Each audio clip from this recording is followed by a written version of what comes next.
যদি বলবা।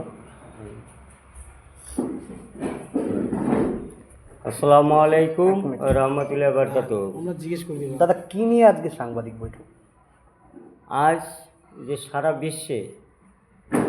বিশ্বে যে এই যে ধর্ম নিয়ে দাঙ্গা চলছে, সেই উদ্দেশ্য করিয়া আজকে যে আল্লাহ রব্বুল আমিন যে আসমানি কিতাব, যে আজকে হজরত মোহাম্মদ মুস্তফা সাল্লাল্লাহু আলাইহি সাল্লাম তিনি হলেন সমস্ত বিশ্ববাসীর জন্য তিনি যে রহমত শরীফ অর্থাৎ নবী, শুধু মুসলমানের নবী নয়, তিনি সমস্ত বিশ্ববাসীর নবী।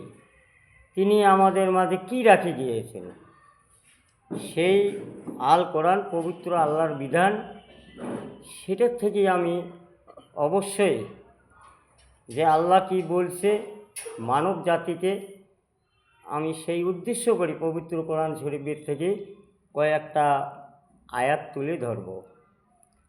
আজ আল্লাহ রব্বুল আমিন পবিত্র কোরআন শরীফ দিয়ে মানবকে সাবধান জানাইছে যে তোমরা দুনিয়াতে যায়া একমাত্র আমার ইবাদত করবে শান্তিভাবে, তোমরা দাঙ্গা ফাসাদ করবে না। তা আল্লাহ রব্বুল আমিন এই কারণে তার ইবাদতের জন্য মানুষ আর জিনকে সৃষ্টি করেছে। আজ মানুষ এই কোরআনকে বাদ দিয়ে কিছু মানুষের লেখা বই নিয়ে চলছে ফিতনা।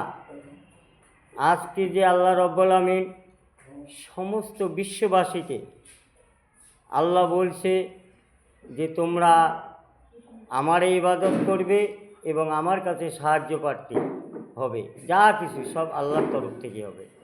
তা আজকে ভাই আমরা দুঃখের সহিত যে আজকে কিছু বিশ্বের মধ্যে সমস্ত লেবাসদারীরা বাইর হয়ে গেছে, এর মধ্যে আলেম ওলামা সাধু সন্ন্যাসী যত সমস্ত কিছু আছে, কিন্তু এই আল্লাহর কোরআনকে নিয়ে চলতেছে না।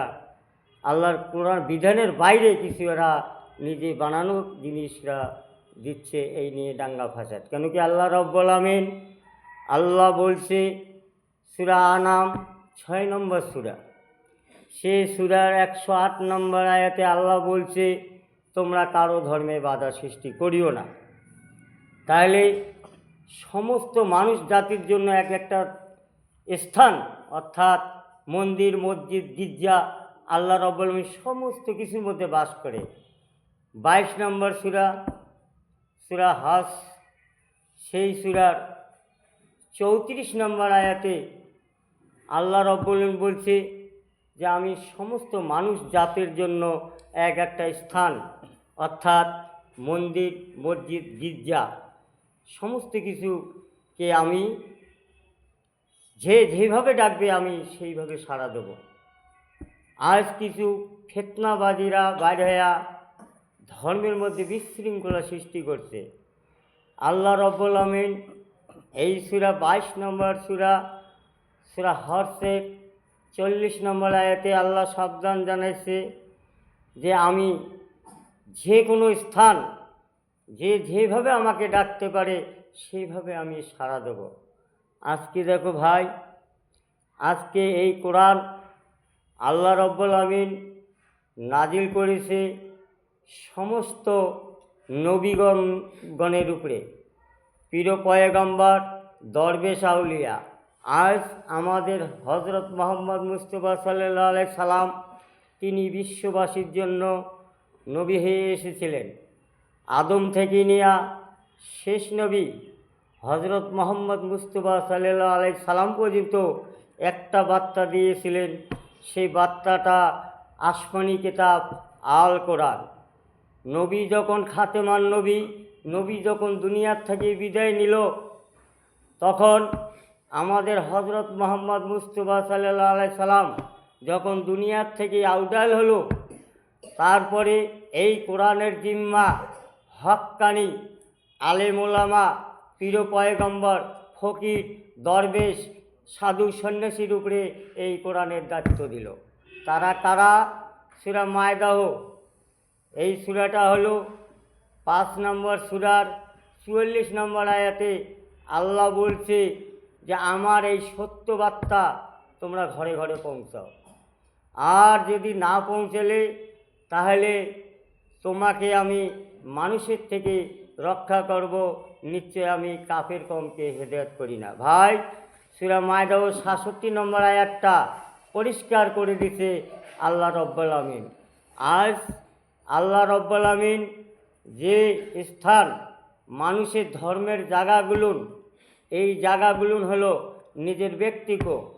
এবার যখন আমার নবী হজরত মোহাম্মদ মুস্তফা সাল্লাল্লাহু আলাইহি সাল্লাম দুনিয়ার বুকে আসলো, তারা কাফের বেদিনরা তখন তাকে বলল যে তোমরা আমার ধর্মে আসে, হে মোহাম্মদ, আমি তোমাদের ধর্ম পালন করব। তখন আল্লাহ রব্বুল আমিন সূরা কাফিরুন নাজিল করলো। সূরা কাফিরুনের মধ্যে বলছে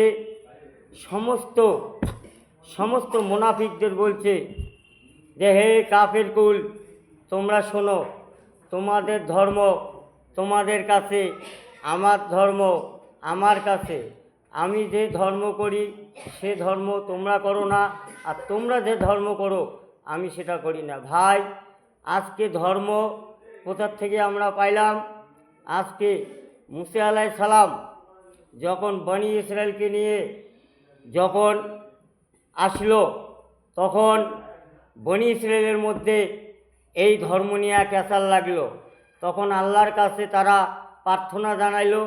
তখন আল্লাহ রব্বুল আমিন বলল, হে মুসা, তুমি এই যষ্টি দ্বারা অর্থাৎ লাঠি দিয়া পাথরে আঘাত করো পর্বতে। তখন 12টা ঝর্ণা ফুটিয়া উঠিল, নিজ নিজ গোত্র সেই 12টা ঝর্ণা চিনিয়া নিল। তাই সূরা বাকরার 60 নম্বর আয়াত।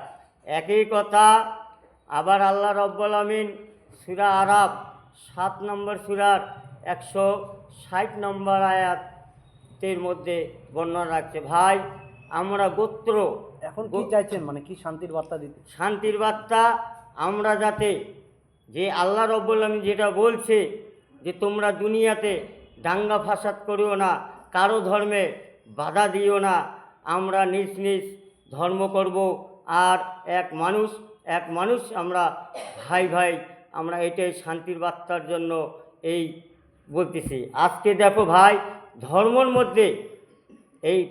মধ্যে পার্টিবাজি, ধর্ম নিয়া নেতাগিরি, ধর্ম নিয়া সব কিছু। আল্লাহ বলছে যে ধর্ম নিয়ে তোমরা ব্যবসা করিও না। কেন কি আল্লাহ রব্বুল আমিন পবিত্র কোরআনে আল্লাহ বলছে নেতা হও, দিনের নেতা হও। আল্লাহ রব্বুল আমিন 58 নম্বর সূরা মুজাদালার 22 নম্বর আয়াতে বলছে। আবার আল্লাহ রব্বুল আমিন নিজে বলছে যে আমি নেতা বানাই। 24 নম্বর সূরা আন-নূরের 55 নম্বর আয়াতে আল্লাহ বলছে যে দিনের নেতা হও। তা ভাই, আজকে এই দুনিয়ার নেতারা এই ধর্মর মধ্যে এই রাজনীতিটা ঢুকাইয়া আজকে দাঙ্গা ফাসাদ করতেছে। আমরা অবশ্যই ঝাড় ধর্ম শেষে করব, আমরা কারো ধর্মে বাধা দেব না। কেন কি আজকে ভাই, আমার দুঃখের সহিত বলা লাগে, অর্থটা এত লুবি হয়ে গেছে, ফেরাউনের থেকে নিয়ে সবার মধ্যে লোক। কেন কি আজকে যে ফিলিস্তিনি ভাইদের সঙ্গে যুদ্ধ করতেছে ইহুদিরা, এটা খুবই খারাপ। কেন কি আল্লাহ রব্বুল আমিন সূরা বনি ইসরাইল হলো 17 নম্বর সূরা, সেই সূরার 1 নম্বর আয়াতে আল্লাহ রব্বুল আমিন নিজে যখন নবীকে আমার মিরাজ করাইছিল, সেই কথাটা আল্লাহ রব্বুল তুলে রাখছে। আল্লাহ বলছে, আমি আমার এক বান্দাকে মসজিদের হারাম থেকে মসজিদের আকসা পর্যন্ত ভ্রমণ করাছি আমার কিছু নির্দেশন বলি দেখানোর জন্যে। সেই দিন থেকে এই মসজিদের আকসা হলো মুসলমানদের। আজকে তারা ইহুদিরা এটাকে দখল করিয়া আজীবন এরা খাচ্ছে। এরা কিসের জন্য? এইখানে একটা তাবুদে সাকিনা একটা সিন্দুক আছে। এই সিন্দুকটা হলো আদম থেকে নিয়া হারুন মুসাদের সম্পদ। এই সিন্দুকটা যারা নেবে সারা বিশ্বে তারা ধনী হবে, এ সারা বিশ্ব রাজত্ব করবে। তাই সূরা বাকারা 2 নম্বর সূরা, 2 নম্বর সূরা 248 থেকে 250 নম্বর আয়াতে আল্লাহ রাব্বুল আলামিন পরিষ্কার বর্ণনা রাখছে তাবুদের সকিনের জন্য। এই কারণে আজকে এই ইহুদিরা উঠে পড়ে লাগছে এই মসজিদের আকসাকে নিয়ে। আজকে যে ধর্মীরা এই ইসলামের উপরে এত বাচ্চা থেকে মাসুম থেকে নিয়ে বয়স্ক থেকে নিয়ে সবাইকে হত্যা করতেছে, এরা কি? এরা হলো ইহুদি। কেন কি আল্লাহ রাব্বুল আলামিন সূরা আনফাল 8 নম্বর সূরায় 17 নম্বর আয়াতে আল্লাহ নিজে বলছে যে ইহুদি কাফেরদেরকে, যারা দিন মানে না, তাদেরকে আমি নিজে হাতে হত্যা করি। আপনার নাম? আমার নাম মোহাম্মদ কসরুদ্দিন মিয়া। আপনি কি দায়িত্বে রয়েছেন? আমি এখন বর্তমান আমি একটা সাধারণ পাবলিক। কেন কি আমি পবিত্র কোরআনের সারা কোরআন শরীফের আল্লাহর তরফ থেকে আমি শিক্ষা, আমি ওই শিক্ষা সূরা মুমিন 40 নম্বর সূরার 15 নম্বর আয়াতে আল্লাহ বলছে, কি বলছে? যে আমি আরশ অধিপতি, আমি আরশের মালিক, আমি সেও বান্দাদের মধ্যে ওহী প্রেরণ করি, সে বান্দা জানি সতর্ক করতে পারে কিয়ামত দিবস সম্বন্ধে। আরেকবার আপনার নামটা বলুন। আমার নাম মোহাম্মদ কসরুদ্দিন মিয়া। বেশি বড় করলে পরে আবার ওটা দেখতে যাবে। ঠিক আছে, নমস্কার। ভালো একদম একদম। ধর্ম আমরাই কিন্তু ভাগ করে নিয়েছি। যখন কোরআন শরীফ থেকে বাইর করবা